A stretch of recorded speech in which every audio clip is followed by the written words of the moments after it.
कि आयुर्वेदा के लेके लोगों को बहुत भ्रम है जी कि जी यहाँ पर तो अब खबरें भी आ जाती हैं कि क्या क्या मिला दिया गया जी, ये किसी ब्रांड ने मिला दिया और फिर रेड हुई, पकड़े गए तो पता लगा उसके अंदर बहुत कुछ मिला के जल्दी असर के लिए और लोग को नुकसान हो रहा है वो खा के। तो ये जो इस तरह के ब्रांड और कंपनियां आके आयुर्वेदा बदनाम होता है, उसके बारे में आपको क्या कहना है? सुरेश जी, मेरी तो जैसे ड्यूटी लगाई गई है, समझ लो कई बार मैं महसूस करता हूँ कि शायद ये ड्यूटी भगवान की तरफ से है। जब हम इस लाइन में आए थे तो आए तो प्रोफेशनल थे कि पैसा कमाएंगे और अच्छी चीज़ है, अच्छी अच्छी चीज़ें लोगों को देंगे। तो लेकिन धीरे धीरे करके जो आयुर्वेद के जनक हैं, जिनको कहते हैं कि भगवान श्री धन्वंतरी जी, जो समुद्र मंथन के समय अमृत का कलश लेकर के प्रकट हुए थे, वो उनके माध्यम से आयुर्वेद का प्रचार हुआ था, आयुर्वेद प्रचलन में आया था। और उसके बाद सुश्रुत ऋषि, चरक ऋषि, सारे ऋषि मुनि हुए जिन्होंने ग्रंथों के ग्रंथ लिख दिए औषधियों को लेकर के। अब उन्होंने जो लिखा,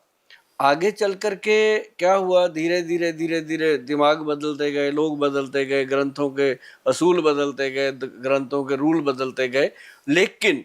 बहुत सारी ऐसी चीजें हैं सुरेश जी जो नहीं बदली।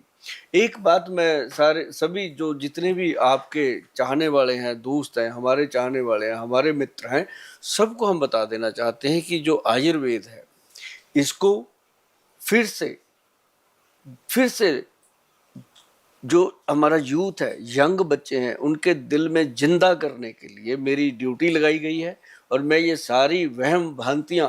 दूर करने के लिए शायद मुझे भगवान ने आज इस समय, इस उम्र में कहा कि पूरी एनर्जी से काम करो, तो कर रहे हैं। कि मैं वो चीज़ें बताना चाहता हूँ हमारे यंगस्टर को, हमारे यूथ बच्चों को, कि यदि आप लोगों ने आयुर्वेद की तरफ पूरी तरह से रुझान नहीं बनाया तो वंशनुमा रोग जो हैं, जैसे शुगर रोग है, माता पिता, दादा दादी, नाना नानी से आगे फैलता है, फिर गठिया का रोग फैलता है, थायराइड का, जो हेरिडिटरी रोग है, उनसे बचने के लिए आयुर्वेद आपके लिए बैरियर बन सकता है। और ये मैं अपने इस काम में, सुरेश जी, मैं आपको बता दूं, मैं अपने आप को समझता हूं कि मैं 70% सक्सेस हुआ हूं कि मैंने यूथ को